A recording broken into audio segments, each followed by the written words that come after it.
Existen en nuestro país 52.4 millones de personas en situación de pobreza, lo que representa el 41.9% del total de la población. De ese total, 9.3 millones de personas están en situación de pobreza extrema.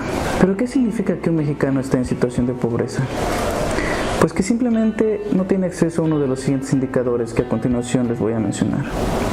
No tiene acceso a la educación, no tiene acceso a los servicios de salud, no tiene acceso a una buena alimentación, no tiene acceso a una vivienda y no tiene acceso a servicios de vivienda. Tan solo 27.4 millones de personas se consideran que están en una situación no vulnerable o que no tienen alguna carencia social.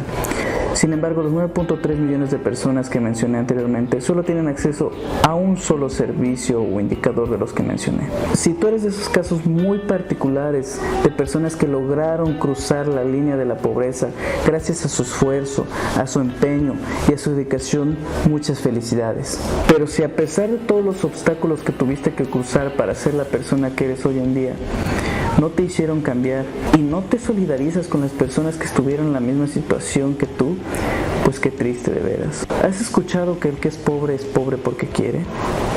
¿Que hay trabajo simplemente que la gente es huevona? Claro que lo has escuchado, porque los mexicanos nos caracterizamos por ser racistas y discriminatorios con la gente que más lo necesita. Vivimos en nuestra burbuja donde creemos que todos nacemos con una igualdad de oportunidades y eso no es cierto, porque desde que nacemos, dependiendo de la región, de la familia y de la población, ya está condenado nuestro futuro. ¿Esto qué quiere decir? Estadísticamente, el 90% de las personas que nacen en una situación de pobreza, por más esfuerzo que hagan, van a seguir viviendo en pobreza. Y lo contrario, la gente que nace en cuna de oro, por más imbécil, por más huevona que sea, va a seguir disfrutando de los privilegios de toda una generación familiar. Así es la vida es injusta. La vida no es una novela donde el pobre, después de mucho esfuerzo, llega a ser rico. Hay casos muy particulares de éxito y en los cuales quieren perplejar la realidad en el total de la población. Pero eso es mentira.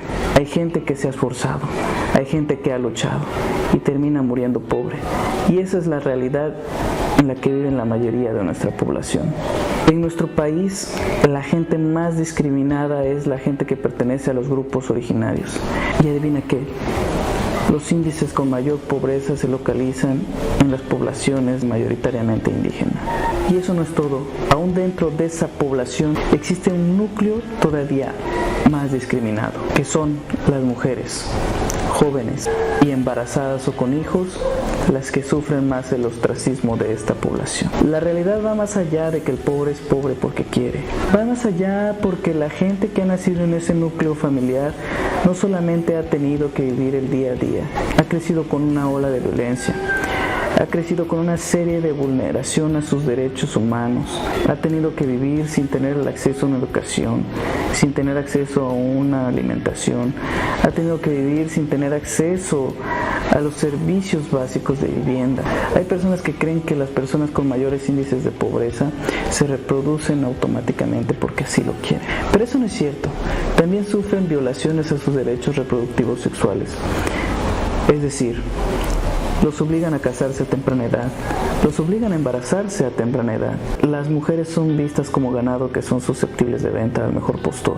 Y después vienes tú y dices que la gente es pobre porque así lo quiere. Yo sé que erradicar la pobreza es una tarea muy difícil, pero podemos empezar con algo muy sencillo. Primero, cambiar la cosmovisión que tenemos de las personas. La gente que vive en situación de pobreza no solamente necesita oportunidades, necesita la incorporación en la vida diaria y democrática de este país. Necesita poder establecerse como una persona común y corriente como nosotros, poder interactuar con nosotros sin ser visto como algo peculiar. Dos, necesitamos dejar de culpar al gobierno y empezar a valorar los programas sociales que son pagados con nuestros impuestos. Y tres, solidarizarnos. Yo sé que al dar unas monedas a una persona que se encuentra en situación de calle te puede hacer sentir bien contigo mismo, pero la realidad es que tampoco vas a cambiar en nada al mundo.